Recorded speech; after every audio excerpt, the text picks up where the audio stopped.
আসসালামু আলাইকুম ওয়া রাহমাতুল্লাহি ওয়া বারাকাতুহু। সুপ্রিয় শিক্ষার্থী বন্ধুরা, Shimul memorial Naushad school and college কর্তৃক আয়োজিত আজকের এই অনলাইন ক্লাসে তোমাদের সকলকে জানাই আমার আন্তরিক অভিনন্দন, শুভেচ্ছা ও স্বাগতম। সুপ্রিয় শিক্ষার্থী বন্ধুরা, আজকে সপ্তম শ্রেণীর ইসলাম ও নীতি শিক্ষা ক্লাস। এই ক্লাস উপস্থাপনায় আমি তোমাদের সাথে আছি মোহাম্মদ মোর্শেদ আলম, সহকারী শিক্ষক, Shimul memorial Naushad school and college. সুপ্রিয় শিক্ষার্থী বন্ধুরা, আজকে আমাদের পঞ্চম অধ্যায়ের পাঠ 5-এর উপরে আলোচনা হবে। আজকে পাঠ 5-এ যার জীবনী সম্পর্কে জানবো তিনি হলেন ইসলামের চতুর্থ খলিফা হযরত আলী রাদিয়াল্লাহু আনহু। যদি আজকের ক্লাসে তোমরা মনোযোগ সহকারে ক্লাস শ্রবণ করে যা জানতে পারবে, আলী রাদিয়াল্লাহু আনহুর পরিচয়, বীরত্ব, জ্ঞান সাধনা, অনড়ম্বর জীবনযাপন, ইসলামের সেবায় তার অবদান সম্পর্কে তোমরা জানতে পারবে। সুপ্রিয় শিক্ষার্থী বন্ধুরা, ক্লাসের শুরুতে আমি তোমাদেরকে অবশ্যই আজকের এই আলোচ্য বিষয়গুলো লিখে নিতে বলবো, কেননা তোমাদের খাতায় যদি আলোচ্য বিষয়গুলো থাকে তাহলে তোমরা পরবর্তীতে এই অনুপাতে প্রস্তুতি গ্রহণ করতে সুবিধা হবে তোমাদের। এই জন্য তোমরা লিখে নেবে হযরত আলী রাদিয়াল্লাহু আনহুর পরিচয়, বীরত্ব ও জ্ঞান সাধনা, খলিফা নির্বাচন, রাষ্ট্র পরিচালনা, অনড়ম্বর জীবনযাপন। আমরা এই কয়েকটি পয়েন্টে আজকে আলোচনা করব। তোমরা মনোযোগ সহকারে আজকে আলোচনাটি শুনবে। চলো আমরা শুরুতেই জেনে নিই হযরত আলী রাদিয়াল্লাহু তাআলার পরিচয়। আলী রাদিয়াল্লাহু তাআলা ছিলেন ইসলামের চতুর্থ খলিফা। আলী রাদিয়াল্লাহু তাআলা ইসলামের কততম খলিফা ছিলেন? তিনি চতুর্থ খলিফা। হযরত আলী রাদিয়াল্লাহু তাআলা 600 খ্রিস্টাব্দে মক্কার কুরাইশ বংশের বনু হাশিম গোত্রে জন্মগ্রহণ করেন। তিনি কত খ্রিস্টাব্দে জন্ম করেন? 600 খ্রিস্টাব্দে। কোন বংশে? কুরাইশ বংশে। কোন গোত্রে? বনু হাশিম গোত্রে। তার পিতার নাম ছিল আবু তালিব, অর্থাৎ রাসূল সাল্লাল্লাহু আলাইহি ওয়াসাল্লামকে ছোটবেলায় যে চাচা মানুষ করেছিলেন দাদার অনুপস্থিতিতে আবু তালিব, সেই আবু তালিবের ছেলেই হলো আলী রাদিয়াল্লাহু আনহু। তার মায়ের নাম হলো ফাতিমা বিনতে আসাদ। তার মায়ের নাম কি? ফাতিমা বিনতে আসাদ। তার ডাক নাম ছিল দুইটি, একটা হলো তোরা, আবু তুরাব ও আবুল হাসান। তাহলে তার ডাক নাম কয়টি ছিল? দুইটি, আবু তুরাব ও আবুল হাসান। তিনি 10 বছর বয়সে ইসলাম গ্রহণ করেন। অর্থাৎ অনেক সময় প্রশ্ন আসে যে কিশোরদের মধ্যে বা বালকদের মধ্যে সর্বপ্রথম কে ইসলাম গ্রহণ করেন? বালকদের মধ্যে সর্বপ্রথম ইসলাম গ্রহণ করেন হযরত আলী রাদিয়াল্লাহু আনহু। তার কিন্তু একটা উপাধি আছে, তাকে বলা হয় আসাদুল্লাহ। তার উপাধি কি? আসাদুল্লাহ। আর রাসূল সাল্লাল্লাহু আলাইহি ওয়াসাল্লাম যখন মক্কা থেকে মদিনায় হিজরত করলেন, সেই সময় রাসূল সাল্লাল্লাহু আলাইহি ওয়াসাল্লামের বিছানায় আলীকে শুইয়ে রেখেছিলেন এবং আমানতের যে মাল সম্পদ ছিল এগুলো আলীর দায়িত্বে তিনি রেখে কিন্তু মক্কা থেকে মদিনায় চলে গিয়েছিলেন। তাহলে আমরা এখানে কিন্তু অনেকগুলো তথ্য আছে, এই তথ্যগুলো আমরা খেয়াল করব।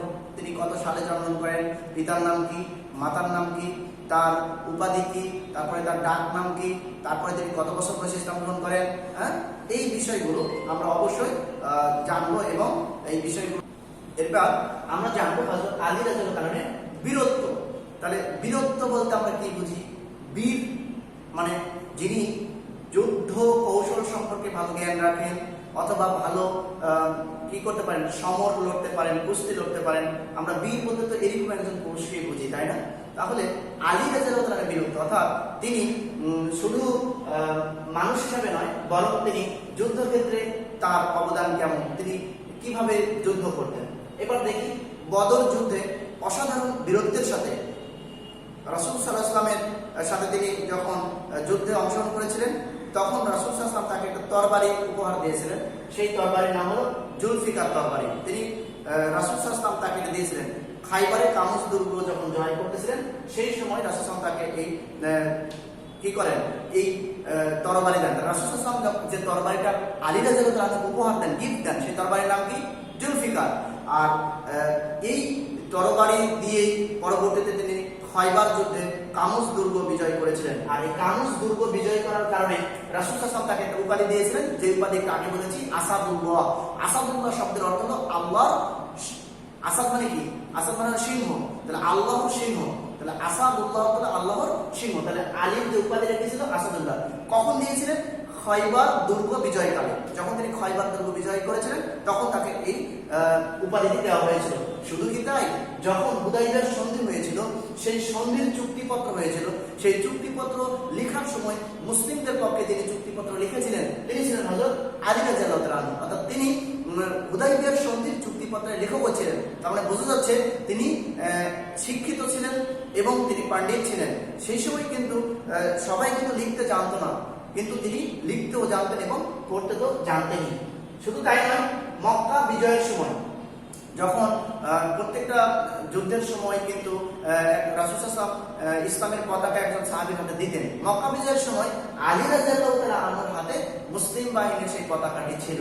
তাহলে বীরত্বের দিক দিয়ে আলী রাদিয়াল্লাহু তাআলা আনহুর যে গুরুত্ব এবং তিনি যে অবদানগুলো রেখেছেন, আমরা কিন্তু এক নজরে এই কয়েকটি তথ্য থেকে আমরা বুঝতে পারি যে বীর হিসাবে কেমন ছিলেন। তিনি কিন্তু ভালো কুস্তি লড়তে পারতেন, ভালো একজন যোদ্ধা ছিলেন এবং তার গায়ে কিন্তু অনেক শক্তি ছিল। এই জন্য তিনি অনেক বীরত্বের অধিকারী ছিলেন। এরপর আমরা দেখি জ্ঞান সাধনা। আলী রাদিয়াল্লাহু তাআলা আনহু হাদিস, তাফসীর, আরবি সাহিত্য, আরবি ব্যাকরণে গভীর জ্ঞান রাখতেন। এই কারণে সেই সময় মক্কার সেই প্রাথমিক যুগে কুরাইশদের মধ্যে সব মানুষ কিন্তু লিখতে জানতেন না। মুসলিমের কত কতিপয় মানুষ তারা লিখতে জানতেন করার পাশাপাশি, তার মধ্যে ছিলেন হযরত আলী রাদিয়াল্লাহু তাআলা আনহু। তাহলে তিনি কিন্তু উচ্চ শিক্ষিত মানুষ ছিলেন এবং তিনি খুব জ্ঞান রাখতেন প্রত্যেকটি বিষয়ে। রাসূল সাল্লাল্লাহু আলাইহি ওয়াসাল্লাম তাই উদাহরণ হিসেবে বলেছেন যে আমি জ্ঞানের শহর, অর্থাৎ জ্ঞানের একটা যদি শহর ধরা হয় তাহলে শহর হবে আমাদের নবী মুহাম্মদ সাল্লাল্লাহু আলাইহি ওয়াসাল্লাম, এবং ওই শহরে ঢুকতে একটা দরজা লাগে আর প্রবেশদ্বার হলেন হযরত আলী রাদিয়াল্লাহু তাআলা আনহু। রাসূল সাল্লাল্লাহু আলাইহি ওয়াসাল্লাম বলেন আমি জ্ঞানের শহর, আর সেই শহরের প্রবেশদ্বার বা দরজা হলো স্বয়ং আলী রাদিয়াল্লাহু তাআলা আনহু। তিনি নিজে একটি গ্রন্থ রচনা করেছেন, সেই গ্রন্থের নাম হলো দিওয়ানে আলী। তাহলে আলী রাদিয়াল্লাহু তাআলা আনহু আরবি সাহিত্যের একটি অমূল্য সম্পদ, একটি গ্রন্থ রচনা করেছেন। সেই গ্রন্থের নাম কি? দেওয়ানে আলী। তাহলে এই আলোচনা থেকে আমরা বুঝতে পারি যে আলী রাদিয়াল্লাহু তাআলা আনহুর জ্ঞান সাধনা কত ব্যাপক ছিল এবং কত গভীর ছিল। সুপ্রিয় শিক্ষার্থী বন্ধুরা, এরপরে আমরা দেখব খলিফা নির্বাচন। উসমান রাদিয়াল্লাহু তাআলা আনহু যখন 656 সালে মারা গেলেন, ইন্তেকাল করলেন, শাহাদাত বরণ করলেন, উসমান ছিলেন ইসলামের তৃতীয় খলিফা। তার পরের খলিফা হলো হযরত আলী রাদিয়াল্লাহু তাআলা আনহু। তৃতীয় খলিফা যখন ইন্তেকাল করলেন বা শাহাদাত বরণ করলেন 756 সালে, তারপরে সকল মানুষের মতামতের ভিত্তিতে, ঐক্যমতের ভিত্তিতে যিনি খলিফার দায়িত্ব পালন করলেন তিনি ছিলেন হযরত আলী রাদিয়াল্লাহু তাআলা আনহু। আলী রাদিয়াল্লাহু তাআলা আনহু ছিলেন ইসলামের চতুর্থ খলিফা। খলিফা নিযুক্ত হওয়ার পরে তার অসাধারণ মেধা এবং যোগ্যতা দিয়ে অনেক সমস্যার সমাধান করেন। কেননা আলী রাদিয়াল্লাহু তাআলা যখন ইসলামের খলিফা হলেন তখন সেই সময় ওই সমাজে অনেক দ্বিধাদ্বন্দ্ব, অনেক প্রবলেম, অনেক মতাবলম্বী মানুষ যখন ইসলাম গ্রহণ করলো, ইসলাম গ্রহণ করার ফলে ইসলাম নিয়ে মানুষের মধ্যে এমন মতানৈক্য দেখা দিল এবং জটিল জটিল কিছু বিষয়ে যে সমস্যাগুলো দেখা দিল, এই সমস্যা সমাধানের জন্য আলী রাদিয়াল্লাহু তাআলা এগিয়ে আসলেন এবং তিনি খুব সুষ্ঠু সমাধান দিলেন এবং মানুষের মধ্যে ঐক্যমতের ভিত্তিতে তিনি রাষ্ট্র পরিচালনা করলেন। এবার দেখি রাষ্ট্র পরিচালনা। তিনি রাষ্ট্র পরিচালনার ক্ষেত্রে কয়েকটি পন্থা অবলম্বন করেছিলেন। যেমন রাজনৈতিক জোট তিনি গঠন করেছিলেন, যেমন আমরা বর্তমানে অনেক রাজনৈতিক জোট দেখতেছি। সেই সময় তিনি তার রাষ্ট্রকে সঠিকভাবে পরিচালনা করার জন্য একটা রাজনৈতিক জোট গঠন করেছিলেন, আমরা যেটাকে ইংলিশে বলি কোয়ালিশন। এই কোয়ালিশন তিনি গঠন করেছিলেন প্রশাসনের নিয়োগের ক্ষেত্রে। এখন আমরা বিভিন্ন নিয়োগ যে বাণিজ্য চলে, এখানে কিন্তু অনেক স্বজনপ্রীতি চলে।